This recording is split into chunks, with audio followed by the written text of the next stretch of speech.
Welcome to my Car and Train channel. Today we are going to make a reenactment of a train accident. At that time, at Burney Lane, the train station was looking like the photo that you see in the back.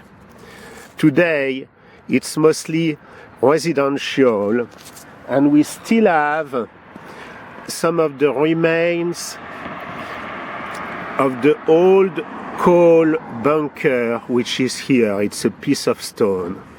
This is Burney Lane.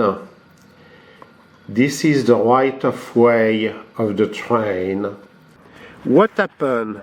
On May 4th, 1906, slightly after Burney Lane, exactly where is the General Protestant Orphan Home, near Ayrshire Street, there is a right-of-way for the train, and there was a train accident.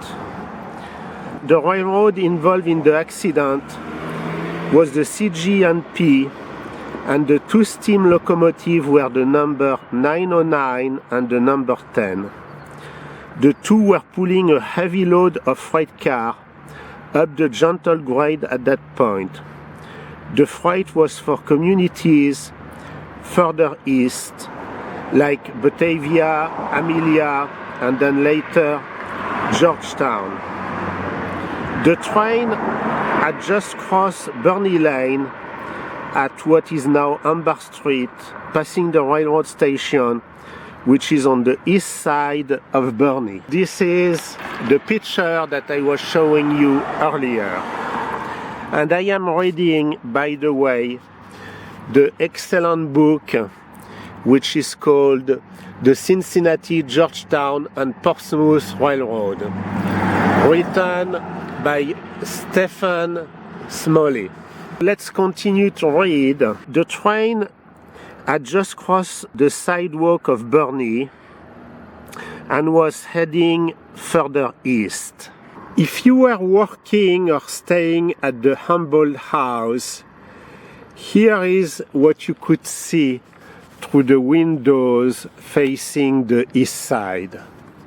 The double header had just left the station and was pulling a heavy load, including freight cars and perhaps one passenger car going southeast.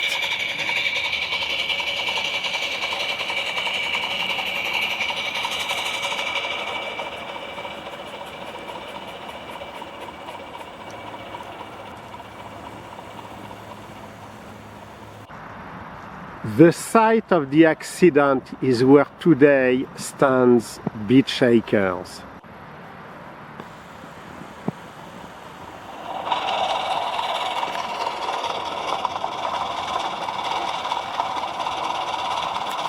The front locomotive of the double header was the number 909. The rail spread apart and let it down between the rails to the ties. The momentum of the locomotive and cars following it pushed it aside before the train stopped. The number 909 was headed back towards town.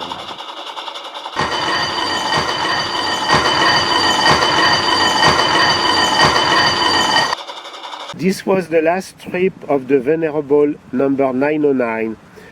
The number 909 was the first standard gauge steam locomotive the line purchased. It had been long service on the Pennsylvania as a switcher before its new owners acquired it, but for the CG&P, a most important link between the day of narrow gauge and those of standard gauge.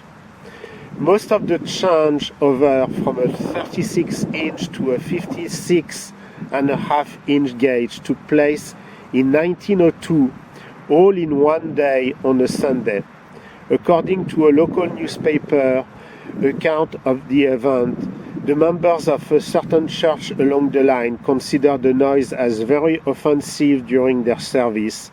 From May 4, 1906 until it was sold for scrap for $600 in 1909, the old iron horse stood rusting away in the yards at Carroll Street in Columbia, the western terminus of the railroad at that time.